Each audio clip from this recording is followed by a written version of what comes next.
하루의 시작을 주님과 함께 5월 19일 매일 성경 큐티를 시작하도록 하겠습니다. 오늘 함께 읽을 성경은 잠언 10장 18절에서 32절입니다. 우리의 몸과 마음, 뜻을 다해서 함께 읽도록 하겠습니다. 미움을 감추는 자는 거짓 입술을 가진 사람이요 남을 헐뜯는 자는 바보이다. 말이 많으면 죄가 생기지만 자기 혀를 잘 조절하는 자는 지혜롭다. 의인의 혀는 최고의 은이지만 악인의 마음은 무가치하다. 의인의 입술은 많은 사람을 가르치지만 미련한 자는 지식이 없어 죽고 만다. 여호와의 복으로 부자가 되면 그 재물에는 근심이 따른다. 미련한 자는 악한 행동에서 쾌락을 찾지만 슬기로운 자는 지혜에서 즐거움을 얻는다. 악인은 두려워하는 것을 당하게 되고 의인은 그 바라는 것을 얻게 된다. 폭풍이 지나갈 때 악인은 같이 휩쓸려 사라지나 의인은 영원히 견고하다. 게으른 종은 그 주인에게 고통이 된다. 그들은 눈에 매운 연기 같고 상한 이빨에 신 포도주 같다. 여호와를 경외하면 오래 살지만 악인은 오래 살지 못한다. 의인의 소망은 이루어져 즐거움을 주나 악인의 소망은 끊어진다. 여호와의 가르침은 의인의 피난처가 되지만 악을 행하는 사람에게는 파멸의 원인이 된다. 의인은 결코 뿌리가 뽑히지 않으나 악인은 땅에서 오래 살지 못한다. 의인의 입은 지혜를 말하지만 사악한 혀는 잘릴 것이다. 의인의 입술은 적절한 말을 하지만 악인의 입은 사악한 것만 말한다.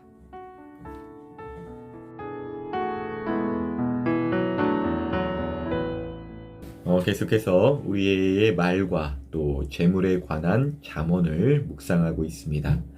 18절을 보면 미움을 감추는 자는 거짓 입술을 가진 사람이요 남을 헐뜯는 자는 바보이다 이렇게 하는데요. 근데 저는 참 이 부분 묵상하면서 참 쉽지 않은 부분이다 이런 생각이 들었어요. 그러니까 상대방으로 인하여 불편해진 나의 마음을 솔직하게 표현한다는 것, 이 나라의 어떤 문화 가운데서 참 쉽지 않답니다. 야, 솔직하게만 말해봐. 이렇게 해놓고 솔직하게 말해버리면 세상에서든 심지어 교회에서든 아주 잘못된 문화 그리고 권위의식 때문에 사회생활 잘 못하네, 교회생활 잘 못하네, 그런 소리를 들을 수 있어요. 참 뭐라 할까요? 교회를 평가하고 교회를 섬기는 그러한 이제 신학 그런 범위 분야에서 일하시고 또 원로 분들이 어떤 면에서는 늘 탄식하시는 그 부분들이 사실 여기에 있거든요. 관계와 대화 가운데서 우리나라에 강하게 자리 잡은 어떤 유기적인 그 문화, 물론 유기의 모든 것이 잘못된 건 아니지만 잘못된 권위의식 때문에 목회자와 성도가 서로를 향해서 으르렁거리고 판단하고 가르치기를 좋아하고 질서가 오히려 헝클어지는 것들. 그래서 이제 그런 것 때문에 많은 이제 부작용들이 일어나다 보니까 솔직하게 말을 안 하게 되죠. 근데 이게 교회에서만 이겠어요? 서로를 이해하지 못하는, 서로 자기 편에서만 이해해서 서로를 가르치려고만 하는 그런 것들 때문에 집에서도 대화가 안 되는 거예요. 그래서 가정에서 대화가 요즘만이 아니라 언제나 시대마다 다 그랬어요. 소크라테스 시대에도 요즘 것들 하면서 쯧쯧거리셨대요.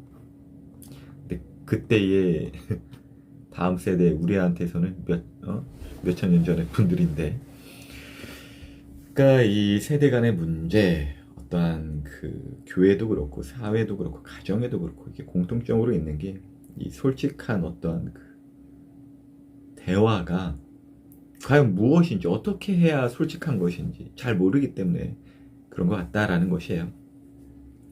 그래서 이렇게 말을 안 하기 시작하면, 그러니까 이제 미움을 감추는 것이죠. 불편해도 참는 것이고요. 그러면 이제 뒤에서 말이 많아지는 거예요. 목회자는 목회자들끼리, 성도는 성도들끼리, 며느리는 며느리들끼리, 시어머니는 시어머니들끼리, 끼리끼리 라인들을 만들고 뒤에서 말들이 많아지죠. 뒤에서 말이 많아지는 가장 대표적인 것, 댓글들이죠. 댓글들.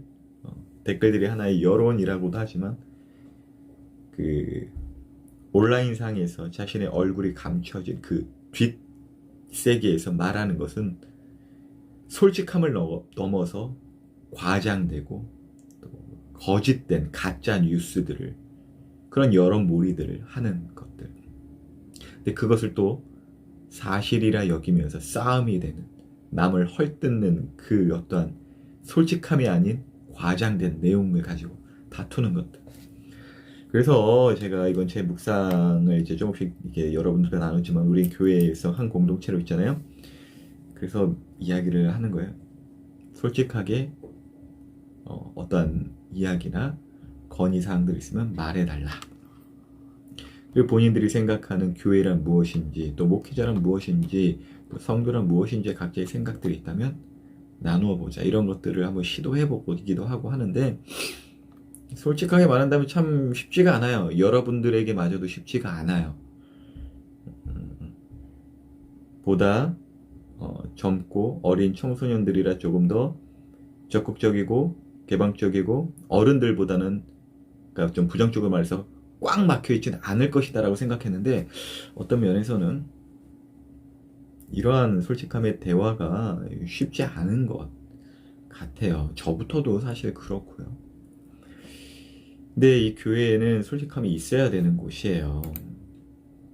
자신의 불편한 마음을 좀 솔직하게 말할 수 있어야 되고, 이건 제가 말하는 게 아니라 잠언에서 이야기를 하잖아요. 어떤 좀 경험이 많으신 분들은 그런 거 다 이야기하고 어떻게 살겠냐, 사람 불편하게. 사실 그것도 틀린 이야기가 아니라는 거 저도 살면서 느끼거든요. 근데 그렇다고 해서 문제가 뭐 해결되냐? 또 그것도 아닙니다. 그건 문제 해결의 목적이 아니라 성경은 무엇이라 말하는지, 하나님이 원하시는 어떤 모습들은 무엇인지의 기준에 따라서 본다면 우리는 이 교회에서만큼은 좀 더 솔직할 필요가 있다라는 것인데, 그리고 상대방의 그 솔직한 말을 자기 멋대로 이해하는 것이 아니라 상대방에서 편에서 좀 들어봐 주는 것. 사실 상대방 편에서 들어주는 것, 이거 사실 말은 쉬운데 사실은 불가능한 거예요. 제가 그 사람이 아닌데 어떻게 그렇게 알아듣겠어요.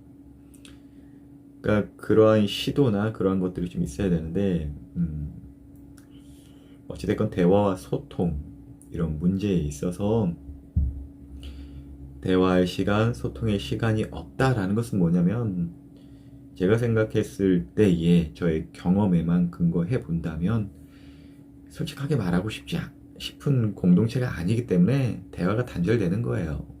가정에서도 그렇고요.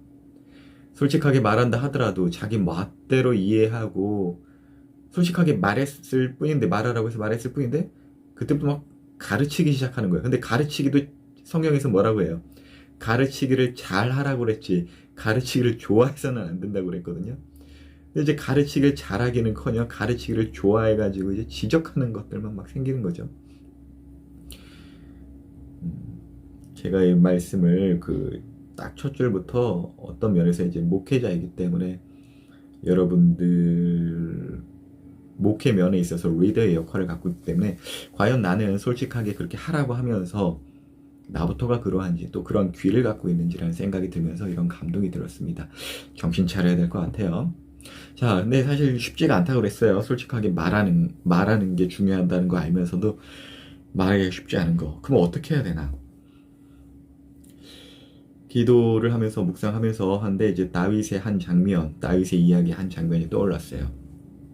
그것은 이제 상대방이 하는 말들. 그러니까 이건 이제 제 묵상이니까 제가 뭐 여러분들에게나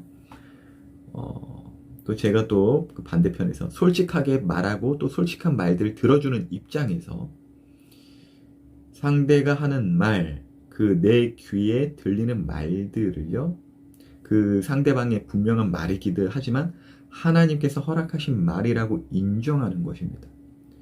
그러니까 다윗이 도망쳐 나올 때, 반역으로 도망쳐 나올 때 자신을 저주하는 말들을 막 들었어요. 네가 너의 주인 사울을 물리치고 막 그렇게 너가 스스로 왕이 된 거다. 그래서 벌 받은 거다. 막 이런 식으로 솔직히 열받죠. 그리고 저거 부하들 시켜가지고 잡아버릴 수 있었거든요. 근데 바로 분노하거나 막 지적하거나 그런 것이 아니라 하나님께서 저를 통하여, 저 사람을 통하여 나에게 저주의 말을 하신 거라면 내가 마땅히 들어야 할 것이다 라고 그렇게 먼저 생각을 합니다.